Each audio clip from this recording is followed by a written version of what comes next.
150 មនាលភិក្ខុទាំងឡាយសម័យនោះឯងនាយខ្មាន់ព្រះកេសរបស់ស្ដេចក្នុងដែនកោសលព្រះនាមទីខេតិនៅអាស្រ័យក្នុងសំណាក់ស្ដេចក្នុងដែនកាសីព្រះនាងព្រហ្មទត្តមនាលភិក្ខុទាំងឡាយនាយខ្មាន់ព្រះកេសរបស់ស្ដេចក្នុងដែនកោសលព្រះនាមទីខេតិបានឃើញស្ដេចក្នុងដែនកោសលព្រះនាមទីខេតិព្រមទាំងមហេសីធ្វើភេទរបស់ខ្លួនមិនឲ្យបុគ្គលដទៃស្គាល់បានទ្រង់ស្លៀកដណ្ដប់ជាបរិពាជក់ហើយនៅអាស្រ័យក្នុងផ្ទះស្មូនឆ្នាំងក្នុងទីឱកាសមួយជាទីបំផុតក្រុងពារាណសីលុះបានឃើញហើយក៏បានចូលទៅគាល់ស្ដេចក្នុងដែនកាសីព្រះនាមព្រហ្មទត្តលុះចូលទៅដល់ហើយក៏ក្រាបទូលស្ដេចក្នុងដែនកាសីព្រះនាមព្រហ្មទត្តយ៉ាងនេះថាសូមទ្រង់ព្រះមេត្តាប្រោសឥឡូវស្ដេចក្នុងដែនកោសលព្រះនាមទីខេតិព្រមទាំងមហេសីធ្វើភេទរបស់ខ្លួនមិនឲ្យបុគ្គលដទៃស្គាល់បានទ្រង់ស្លៀកដណ្ដប់ជាបរិពាជក់ហើយនៅអាស្រ័យក្នុងផ្ទះស្មូនឆ្នាំងក្នុងទីឱកាសមួយជាទីបំផុតក្រុងពារាណសីមនាលភិក្ខុទាំងឡាយគ្រានោះស្ដេចក្នុងដែនកាសីព្រះនាមព្រហ្មទត្តក៏ទ្រង់បង្គាប់ពួកភិក្ខុទាំងឡាយថាណែនាយទាំងឡាយបើដូច្នោះអ្នករាល់គ្នាចូលទៅនាំយកស្ដេចក្នុងដែនកោសលព្រះនាមទីខេតិព្រមទាំងមហេសីមកមនាលភិក្ខុទាំងឡាយឯមនុស្សទាំងនោះបានទទួលព្រះអង្គការរបស់ស្ដេចក្នុងដែនកាសីព្រះនាងព្រហ្មទត្តដោយពាក្យថាព្រះករុណាវិសេសព្រះអង្គហើយក៏ទៅនាំយកស្ដេចក្នុងដែនកោសលព្រះនាមទីខេតិព្រមទាំងមហេសីមកមនាលភិក្ខុទាំងឡាយគ្រានោះស្ដេចក្នុងដែនកាសីព្រះនាមព្រហ្មទត្តទ្រង់បង្គាប់ទៅពួកមនុស្សទាំងឡាយថាណែនាយទាំងឡាយបើដូច្នោះអ្នករាល់គ្នាចូលនាំគ្នាចាប់ស្ដេចក្នុងដែនកោសលឈ្មោះទីខេតិព្រមទាំងមហេសីចងឲ្យមានដើមដៃទៅខាងក្រោយឲ្យភ្ជាប់ដោយខ្សែដ៏មាំហើយកោក្បាលឲ្យរលីងចេញរួចត្រូវទូងស្គរដែលមានសំឡេងឮខ្លាំងហើយនាំបណ្ដើរជុំវិញសពច្រកសពផ្លូវត្រឡែងកែងនាំចេញតាមទ្វារខាងត្បូងហើយកាត់ជា4កំណាត់កប់ទៅក្នុងរណ្ដៅគ្រប់ទិសទាំង4ជាខាងត្បូងនៃក្រុងមនាលភិក្ខុទាំងឡាយឯមនុស្សទាំងនោះបានទទួលព្រះអង្គការស្ដេចក្នុងដែនកាសីព្រះនាងព្រហ្មទត្តដោយពាក្យថាព្រះករុណាវិសេសហើយក៏នាំគ្នាចាប់ស្ដេចក្នុងដែនកោសលព្រះនាមទីខេតិព្រមទាំងមហេសីឲ្យមានដើមដៃទៅខាងក្រោយឲ្យភ្ជាប់ដោយខ្សែដ៏មាំហើយកោក្បាលឲ្យរលីងចេញហើយទូងស្គរដែលមានសំឡេងឮខ្លាំងរួចនាំបណ្ដើរជុំវិញសពច្រកសពផ្លូវត្រឡែងកែង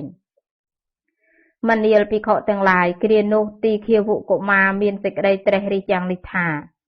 អាត្មាអញកាន់ឃើញមេដាបិតាយូរណាស់ហើយបើដូច្នោះគួរតែអាត្មាអញទៅមើលមេដាបិតាម្ដងសិន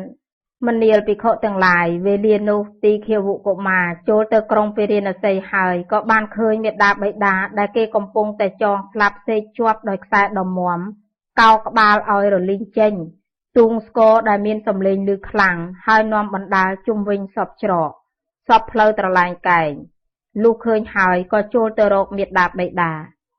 មនាលភិក្ខុទាំងឡាយឯស្ដេចក្នុងដែនកោសលព្រះនាមទីខេតិទ្រង់ទតទៅឃើញទីឃាវុកុមារមកអំពីចម្ងាយ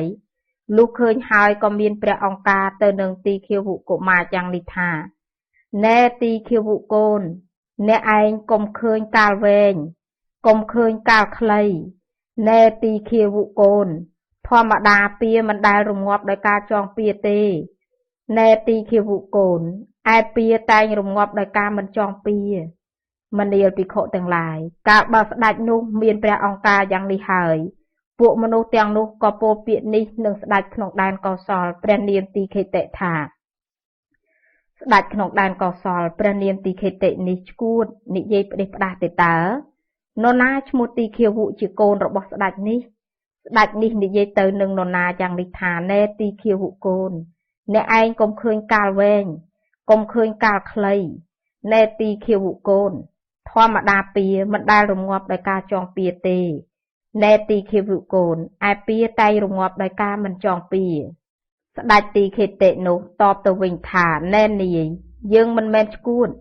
និយាយផ្ដេសផ្ដាស់ទេបើនរណាជាអ្នកប្រាជ្ញអ្នកនោះទើបថ្លែងសេចក្តីបានមនាលភិក្ខុទាំងឡាយស្ដេចក្នុងដែនកុសលព្រះនាមទីខេតិ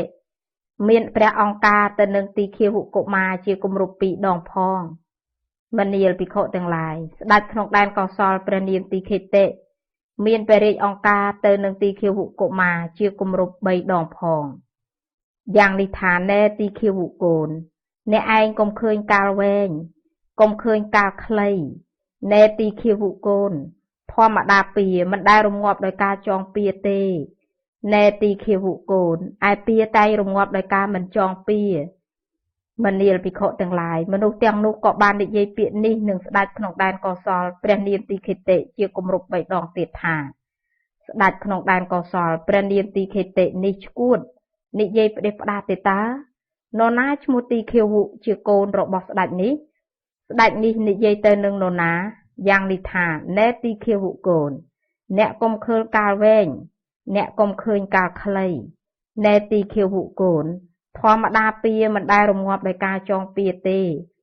ណែទីឃាវុកូនឯពៀតែងរងាប់ដោយការមិនចងពៀស្ដេចនោះទ្រង់តបទៅវិញថាណែនាយយើងមិនមែនជាមនុស្សឈួតនិយាយផ្ដេសផ្ដាស់ទេប៉ុន្តែបើនរណាជាអ្នកប្រាជ្ញអ្នកនោះទើបថ្លែងសេចក្តីបានមនាលភិក្ខុទាំងឡាយគ្រានោះមនុស្សទាំងនោះក៏នាំបណ្ដើរស្ដេចក្នុងដែនកុសលព្រះនាមទីខេតិព្រមទាំងមហេសីទៅសពគ្រប់ច្រកផ្លូវត្រឡែងកែង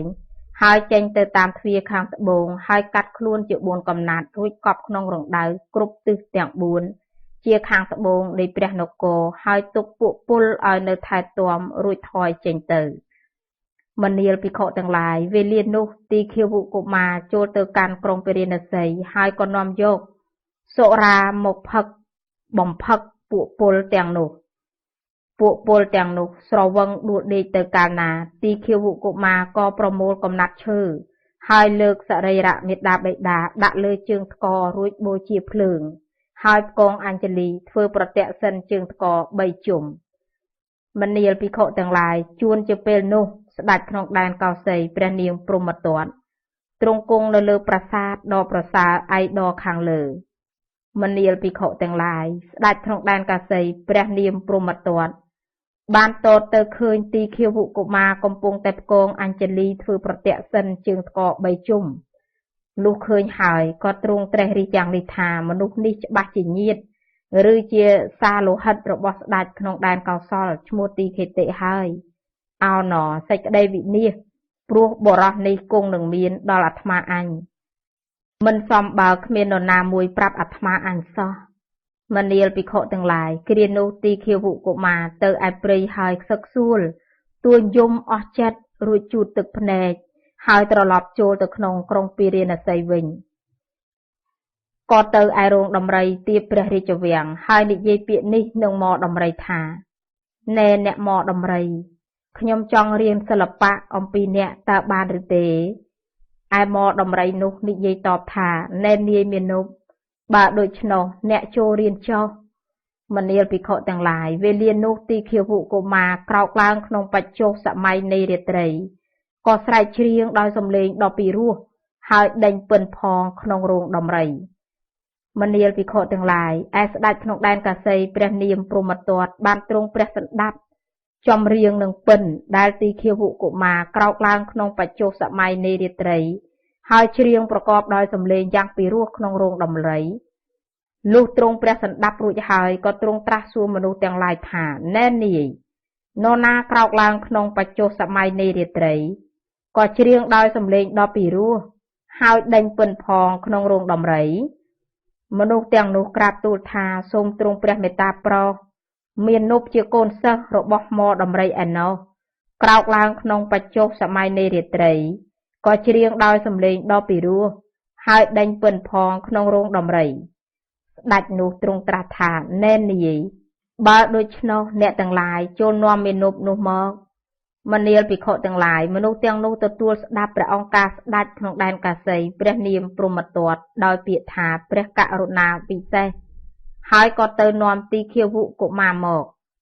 មនាលភិក្ខុទាំងឡាយវេលានោះ ស្ដេចក្នុងដែនកាសីព្រះនាមព្រហ្មទត្តទ្រង់មានព្រះអង្គការទៅនឹងទីឃាវុកុមារយ៉ាងនេះថាណែនាយមាណពអ្នកឯងក្រោកឡើងក្នុងបច្ចុប្បន្នសម័យនៃរាត្រីក៏ច្រៀងដោយសំឡេងដ៏ពីរោះហើយដេញពិនផងក្នុងរោងដំរីមែនឬទីឃាវុកុមារក្រាបទូលថាព្រះករុណាវិសេសស្ដេចនោះទ្រង់ត្រាស់ថាណែនាយមាណពបើដូច្នោះចូលអ្នកឯងច្រៀងហើយដេញពិនឲ្យយើងស្ដាប់មើលមនាលភិក្ខុទាំងឡាយឯទីឃាវុកុមារទទួលស្ដាប់ព្រះអង្គការស្ដេចក្នុងដែនកាសីព្រះនាមព្រហ្មទត្តដោយពាក្យថាព្រះករុណាវិសេសហើយចង់ឲ្យស្ដេចប្រោះប្រានទើបស្រែកច្រៀងដោយសំឡេងដ៏ពីរោះហើយដេញពិនផងមនាលភិក្ខុទាំងឡាយខណៈនោះស្ដេចក្នុងដែនកាសីព្រះនាមព្រហ្មទត្តមានព្រះអង្គការទៅនឹងទីឃាវុកុមារយ៉ាងនេះថាណែនាយមាណពចូលអ្នកឯងនៅបម្រើយើងចុះមនាលភិក្ខុទាំងឡាយឯទីឃាវុកុមារក៏ទទួលស្ដាប់ព្រះអង្គការស្ដេចក្នុងដែនកាសីព្រះនាមព្រហ្មទត្តដោយពាក្យថាព្រះករុណាវិសេសមនាលភិក្ខុទាំងឡាយវេលានោះទីឃាវុកុមារក៏បានក្រោកមុនដេកក្រោយនឹងទទួលស្ដាប់បង្គាប់ការអ្វីប្រព្រឹត្តគួរជាទីគាប់ចិត្តពោលពាក្យជាទីស្រឡាញ់ដល់ស្ដេចក្នុងដែនកាសីព្រះនាមព្រហ្មទត្តមនាលភិក្ខុទាំងឡាយគ្រានោះស្ដេចក្នុងដែនកាសីព្រះនាមព្រហ្មទត្តមិនយូរប៉ុន្មានក៏បានតាំងទីឃាវុកុមារក្នុងទីជាអ្នកស្និទ្ធស្នាលខាងក្នុងមនាលភិក្ខុទាំងឡាយគ្រានោះស្ដេចក្នុងដែនកាសីព្រះនាមព្រហ្មទត្តទ្រង់មានព្រះអង្គការទៅនឹងទីឃាវុកុមារយ៉ាងនេះថាណែនាយមាណពបើដូច្នោះចូលអ្នកទឹមរាជរថមកយើងនឹងទៅកាន់ទីប្រព្រាតមរឹកមនាលភិក្ខុទាំងឡាយឯទីឃាវុកុមារទទួលស្ដាប់ព្រះអង្គការស្ដេចក្នុងដែនកាសីព្រះនាមព្រហ្មទត្តដោយពាក្យថាព្រះករុណាវិសេសហើយក៏រៀបទឹមរាជរថរួចក្រាបទូលស្ដេចក្នុងដែនកាសីព្រះនាមព្រហ្មទត្តយ៉ាងនេះថាសូមទ្រង់ព្រះមេត្តាប្រោសឯរាជរថរបស់ព្រះអង្គខ្ញុំព្រះអង្គទឹមរួចស្រេចហើយសូមព្រះអង្គទ្រង់ជ្រាបការគួរឥឡូវនេះចុះមនាលភិក្ខុទាំងឡាយវេលានោះស្ដេចក្នុងដែនកាសីព្រះនាមព្រហ្មទត្តទ្រង់ឡើងគង់លើរាជរថទីឃាវុកុមារក៏បររាជរថទៅពួកសេនាដើរទៅតាមផ្លូវឯទៀតទីឃាវុកុមារជាអ្នកបររថក៏បរទៅតាមផ្លូវឯទៀតបែកផ្សេងពីគ្នាមនាលភិក្ខុទាំងឡាយគ្រានោះស្ដេចក្នុងដែនកាសីព្រះនាមព្រហ្មទត្តយាងទៅដល់ទីឆ្ងាយហើយទ្រង់មានព្រះអង្គការទៅនឹងទីឃាវុកុមារយ៉ាងនេះថាណែនាយមាណពបើដូច្នោះចូលអ្នកឯងដាក់រាជរថសិនត្បិតយើងនឿយព្រួយលំបាកយើងនឹងដេកសម្រានបន្តិចសិនមនាលភិក្ខុទាំងឡាយឯទីឃាវុកុមារបានទទួលស្ដាប់ព្រះអង្គការស្ដេចក្នុងដែនកាសីព្រះនាមព្រហ្មទត្តដោយពាក្យថាព្រះករុណាវិសេសហើយក៏ដាក់រាជរថចេញអង្គុយពេនភ្នែនលើផែនដីមនាលភិក្ខុទាំងឡាយវេលានោះស្ដេចក្នុងដែនកាសីព្រះនាមព្រហ្មទត្តក៏ទ្រង់ផ្ទុំកោយព្រះសីស័កលើផ្លូវទីឃាវុកុមារស្ដេចនោះនឿយព្រួយលំបាកទ្រង់ផ្ទុំលក់មួយរំពេចមនាលភិក្ខុទាំងឡាយលំដាប់នោះទីឃាវុកុមារក៏មានសេចក្តីត្រេះរិះយ៉ាងនេះថាស្ដេចក្នុងដែនកាសីព្រះនាមព្រហ្មទត្តនេះបានធ្វើសេចក្តីវិនិច្ឆ័យជាច្រើនដល់អាត្មាអញទាំងពលពាហនៈជនបទឃ្លាំងនឹងជង្រុករបស់អាត្មាអញស្ដេចនេះរឹបជាន់យកអស់មិនតែប៉ុណ្ណោះទាំងមាតាបិតារបស់អាត្មាអញស្ដេចនេះក៏សម្លាប់ចោលអស់វេលានេះគួរអាត្មាអញសងពៀដល់ស្ដេចនេះវិញហើយក៏ហូតព្រះខ័នចេញពីស្រោមមនាលភិក្ខុទាំងឡាយវេលានោះទីឃាវុកុមារមានសេចក្តីត្រេះរិះយ៉ាងនេះថាបិតាបានផ្ដាំអាត្មាអញ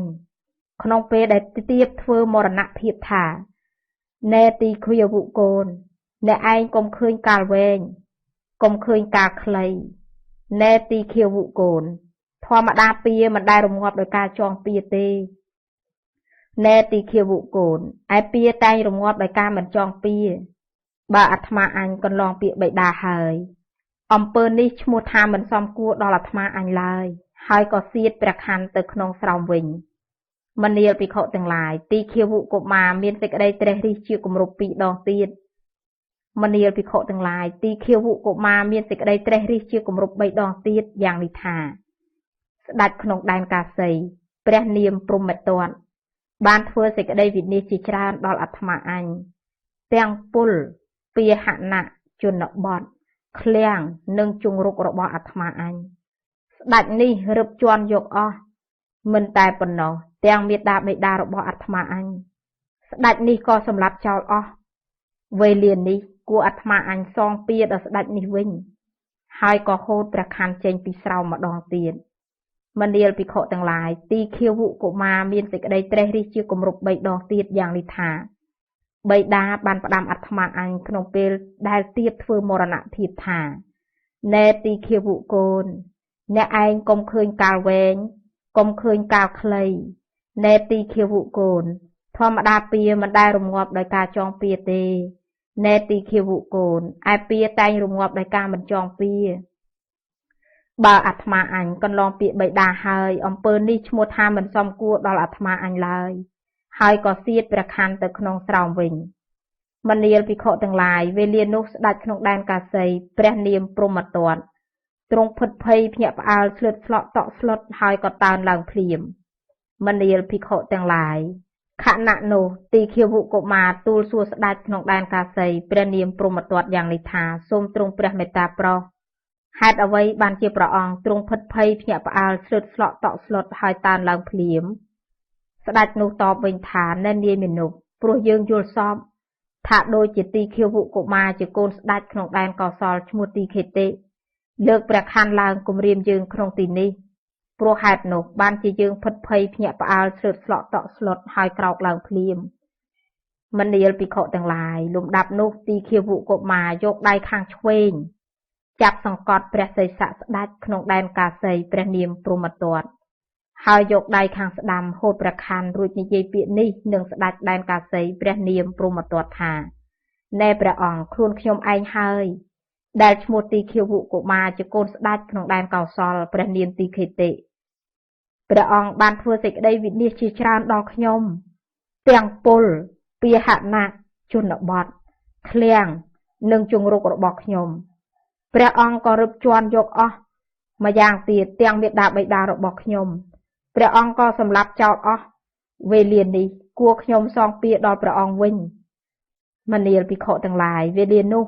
ស្ដេចក្នុងដែនកាសីព្រះនាមព្រហ្មទត្តក៏អោនព្រះសីស័កក្រាបទៀបជើងទីឃាវុកុមារហើយមានព្រះអង្គការទៅនឹងទីឃាវុកុមារយ៉ាងនេះថាណែទីឃាវុកូនសូមអ្នកអាណិតឲ្យជីវិតដល់យើងផងណែទីឃាវុកូនសូមអ្នកអាណិតឲ្យជីវិតដល់យើងផងទីឃាវុកុមារតបវិញថាខ្ញុំនឹងអាចថ្វាយជីវិតព្រះអង្គដូចម្ដេចបាន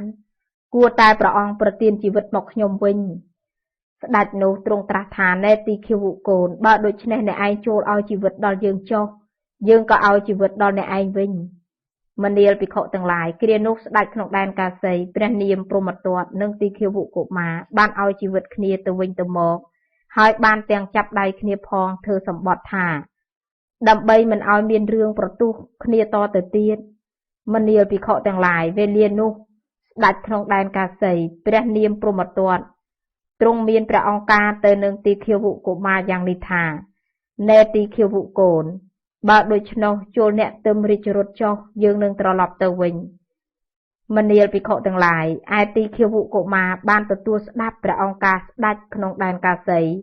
ព្រះនាមព្រហ្មទត្តដោយពាក្យថាព្រះករុណាវិសេស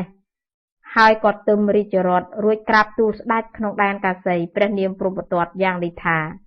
សូមទ្រង់ព្រះមេត្តាប្រោសឯរាជរថរបស់ព្រះអង្គខ្ញុំព្រះអង្គទឹមរួចស្រេចហើយសូមព្រះអង្គទ្រង់ជ្រាបការគួរឥឡូវនេះចុះមនាលភិក្ខុទាំងឡាយខណៈនោះស្ដេចក្នុងដែនកាសីព្រះនាមព្រហ្មទត្តទ្រង់យាងឡើងគង់លើរាជរថឯទីឃាវុកុមារក៏បររាជរថទៅមិនយូរប៉ុន្មានទីឃាវុកុមារក៏បររាជរថទៅជួបនឹងពួកសេនាដែលទៅតាមផ្លូវផ្សេងពីគ្នានោះមនាលភិក្ខុទាំងឡាយវេលានោះស្ដេចក្នុងដែនកាសីព្រះនាមព្រហ្មទត្តទ្រង់យាងចូលទៅក្រុងពារាណសីហើយទ្រង់ប្រជុំពួកអាមាត្យជាបរិស័ទរួចហើយទ្រង់មានព្រះអង្គការយ៉ាងនេះថាណែនាយប្រសិនបើអ្នកទាំងឡាយបានឃើញទាវទីឃាវុកុមារជាកូនស្ដេចក្នុងដែនកោសលឈ្មោះទីខេតិហើយតើគួរធ្វើទីឃាវុកុមារនោះដូចម្ដេច អាមាត្យទាំងឡាយក៏ក្រាបទូលដោយពួកយ៉ាងនេះថាសូមទ្រង់ព្រះមេត្តាប្រោសយើងខ្ញុំគួរតែកាត់ដៃចេញសូមទ្រង់ព្រះមេត្តាប្រោសយើងខ្ញុំគួរតែកាត់ជើងចេញសូមទ្រង់ព្រះមេត្តាប្រោសយើងខ្ញុំគួរតែកាត់ទាំងដៃទាំងជើងចេញសូមទ្រង់ព្រះមេត្តាប្រោសយើងខ្ញុំគួរតែកាត់ត្រចៀកចេញសូមទ្រង់ព្រះមេត្តាប្រោសយើងខ្ញុំគួរតែកាត់ច្រមុះចេញសូមទ្រង់ព្រះមេត្តាប្រោសយើងខ្ញុំគួរតែកាត់ទាំងត្រចៀកទាំងច្រមុះចេញសូមទ្រង់ព្រះមេត្តាប្រោសយើងខ្ញុំគួរតែកាត់ក្បាលចេញស្ដេចនោះទ្រង់ប្រាប់ថាណែនាយទាំងឡាយបរោះនេះឯងហើយដែលឈ្មោះថាទីឃាវុកុមារជាកូនស្ដេចក្នុងដែនកោសលឈ្មោះទីខេតិនោះអ្នកទាំងឡាយមិនត្រូវធ្វើទោសកុមារនេះតិចតួចទេព្រោះកុមារនេះបានឲ្យជីវិតយើងក៏បានឲ្យជីវិតដល់កុមារនេះដែរមនាលភិក្ខុទាំងឡាយវេលានោះស្ដេចក្នុងដែនកាសីព្រះនាមព្រហ្មទត្តទ្រង់មានព្រះអង្គការទៅនឹងទីឃាវុកុមារយ៉ាងនេះថាណែទីឃាវុកូនកាលដែលបិតារបស់អ្នកចិត្តនឹងធ្វើមរណភាពបានផ្ដាំបណ្ដាំណាចំពោះអ្នកឯងថាណែទីឃាវុកូនអ្នកឯងកុំឃើញកាលវែងកុំឃើញកាលខ្លីណែទីឃាវុកូនធម្មតាពៀមិនដែលរងាប់ដោយការចងពៀទេ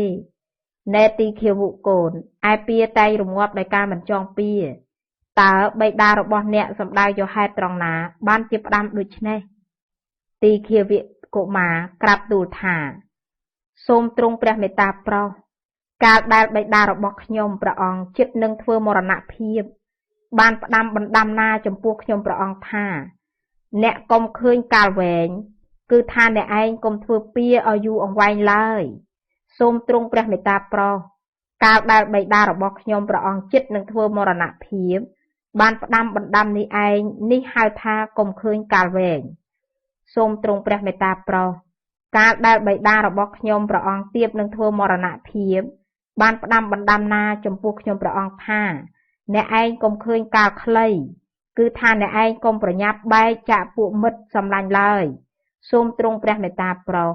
កាលដែលបិតារបស់ខ្ញុំព្រះអង្គចិត្តនឹងធ្វើមរណភាពបានផ្ដាំបណ្ដាំនេះឯងនេះហៅថាកុំឃើញកាលខ្លីសូមទ្រង់ព្រះមេត្តាប្រោសកាលដែលបិតារបស់ខ្ញុំព្រះអង្គចិត្តនឹងធ្វើមរណភាពបានផ្ដាំបណ្ដាំណាចំពោះខ្ញុំព្រះអង្គថាណែទីឃាវុកូនធម្មតាពៀមិនដែលរងាប់ដោយការចងពៀទេណែទីឃាវុកូនឯពៀតែងរងាប់ដោយការមិនចងពៀនេះសំដៅត្រង់មេត្តាបិតារបស់ខ្ញុំព្រះអង្គដែលព្រះអង្គសម្លាប់ចោលអស់ព្រោះហេតុនោះបើខ្ញុំព្រះអង្គនឹងបំផ្លាញព្រះអង្គឲ្យដាច់ចាកជីវិតហើយគង់មានពួកជនដែលប្រាថ្នាប្រយោជន៍ចំពោះព្រះអង្គនឹងបំផ្លាញខ្ញុំព្រះអង្គឲ្យដាច់ចាកជីវិតវិញពួកជនដែលប្រាថ្នាប្រយោជន៍ដល់ខ្ញុំព្រះអង្គមុខជានឹងបំផ្លាញជនទាំងនោះឲ្យដាច់ចាកជីវិតមិនខានឡើយពៀនោះមិនបានរងាប់ដោយការចងពៀយ៉ាងនេះឯងឥឡូវព្រះអង្គទ្រង់ប្រទានជីវិតដល់ខ្ញុំព្រះអង្គហើយខ្ញុំព្រះអង្គក៏ថ្វាយជីវិតដល់ព្រះអង្គវិញពៀនោះនឹងរងាប់ដោយការមិនចងពៀយ៉ាងនេះឯងសូមទ្រង់ព្រះមេត្តាប្រោសកាលដែលបិតារបស់ខ្ញុំព្រះអង្គចិត្តនឹងធ្វើមរណភាពបានផ្ដាំបណ្ដាំនេះឯងថាណែទីឃាវុកូនធម្មតាពៀមិនដែលរងាប់ដោយការចងពៀទេណែទីឃាវុកូនឯពៀតែងរងាប់ដោយការមិនចងពៀមនាលភិក្ខុទាំងឡាយគ្រានោះស្ដេចក្នុងដែនកាសីព្រះនាមព្រហ្មទត្តទ្រង់ឆ្ងើយថាអើណ៎ហេតុនេះហៅពេញជាអស្ចារ្យណាស់អើណ៎ហេតុនេះហៅពេញជាចម្លែកណាស់ទីឃាវុកុមារនេះពេញជាអ្នកប្រាជ្ញមែនព្រោះដឹងសេចក្តីដែលបិតាពោលដោយសង្ខេបដោយពុស្ដាបានហើយក៏ទ្រង់ត្រឡប់ប្រគល់ពុលពាហនៈជនបទឃ្លាំងនិងជង្រុកជាដំណែលបិតាទៅទីឃាវុកុមារវិញបានទាំងប្រទានធីតាមួយថែមទៀតមនាលភិក្ខុទាំងឡាយគួរកោតដែរយ៉ាងពួកក្សត្រទាំងនោះធ្លាប់តែកាន់ដំបងធ្លាប់តែកាន់គ្រឿងសាស្ត្រាហើយចេះមានអំណត់និងសេចក្តីប្រព្រឹត្តល្អបែបនេះបានព្រោះហេតុដូច្នោះមនាលភិក្ខុទាំងឡាយអ្នករាល់គ្នាបានមកបួសក្នុងធម៌វិន័យនេះដែលតថាគតបានសម្ដែងដោយល្អយ៉ាងនេះហើយគួរតែខំអត់ធន់គួរតែខំប្រព្រឹត្តល្អឲ្យល្អឡើង151ព្រះដ៏មានព្រះភិក្ខទ្រង់មានព្រះពុទ្ធដីកាទៅនឹងភិក្ខុទាំងនោះជាគម្រប់3ដងយ៉ាងនេះថា មនាលភិក្ខុទាំងឡាយកុំឡើយអ្នកទាំងឡាយកុំធ្វើសេចក្តីបង្កហេតុកុំធ្វើសេចក្តីឆ្លោះគ្នាកុំធ្វើសេចក្តីប្រកាន់ផ្សេងគ្នាកុំធ្វើសេចក្តីវិវាទគ្នាឡើយឯអធម្មវេទីភិក្ខុនោះក្រាបបង្គំទូលព្រះដ៏មានព្រះភិក្ខជាគម្រប់3 ដងយ៉ាងនេះថាសូមទ្រង់ព្រះមេត្តាប្រោសសូមព្រះមានព្រះភិក្ខជាធម្មសាមីទ្រង់ឈប់បង្អង់ចុះសូមទ្រង់ព្រះមេត្តាប្រោសសូមព្រះដ៏មានព្រះភិក្ខមានសេចក្តីខ្វល់ខ្វាយតិចសូមទ្រង់ប្រកបតែនឹងធម៌ដែលជាគ្រឿងនៅជាសុខក្នុងបច្ចុប្បន្នរឿយចុះឯយើងទាំងឡាយមុខជានឹងប្រកបដោយសេចក្តីបង្កហេតុដោយសេចក្តីឆ្លោះគ្នាដោយសេចក្តីប្រកាន់ផ្សេងគ្នាដោយសេចក្តីវិវាទគ្នាមិនខានវេលានោះព្រះដ៏មានព្រះភិក្ខទ្រង់រិះគិតថាពួកមោខៈបរោះទាំងនេះមានសភាពគឺកិលេសគ្របសង្កត់ហើយតថាគតមិនងាយនឹងបញ្យល់មោខៈបរោះទាំងនេះបានឡើយហើយក៏ទ្រង់ក្រោកចាកអាសនៈជៀសចេញទៅចប់ភារៈពោលអំពីទីឃាវុកុមារទី152លំដាប់នោះព្រះដ៏មានព្រះភិក្ខទ្រង់ស្បង់ហើយទ្រង់បាតនឹងចីវរយាងចូលទៅក្រុងកោសំពីដើម្បីបិណ្ឌបាតក្នុងពេលព្រឹកប្រហៀមលុះយាងទៅបិណ្ឌបាតក្នុងក្រុងកោសំពីហើយទ្រង់ត្រឡប់មកអំពីបិណ្ឌបាតវិញក៏ទ្រង់រៀបទុកដាក់គ្រឿងសេនាសនៈហើយកាន់យកបាតនឹងចីវរទ្រង់ស្ថិតកណ្ដាលជំនុំសង្ឃក្នុងវេលាក្រោយភ័ន្តហើយទ្រង់ពោលព្រះគាថាយ៉ាងនេះថា153ជននេះមានសម្លេងខ្លាំងផងជាជនប្រហែលគ្នាផងសូម្បីជនណាមួយដឹងខ្លួនថាជាបុគ្គលពាលក៏គ្មានកាលបើសង្ឃកំពុងតែបែកគ្នាជនទាំងឡាយក៏មិនបានដឹងហេតុដទៃឲ្យក្រៃលែង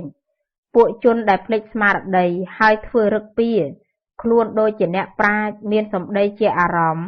ចង់ហាមាត់និយាយប៉ុន្មានក៏និយាយប៉ុណ្ណោះទៅ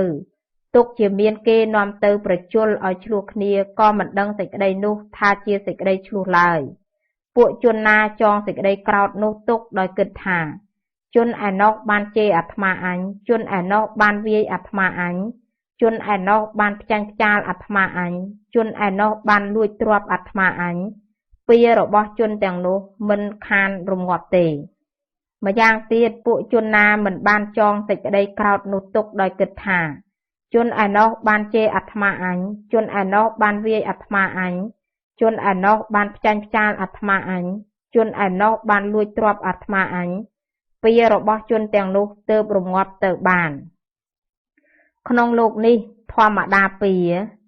មិនដែលរងាប់ទៅដោយការចងពៀបានម្ដងឡើយរងាប់បានតែដោយការមិនចងពៀនេះជាធម្មតាតែងមានពីដើមរៀងមក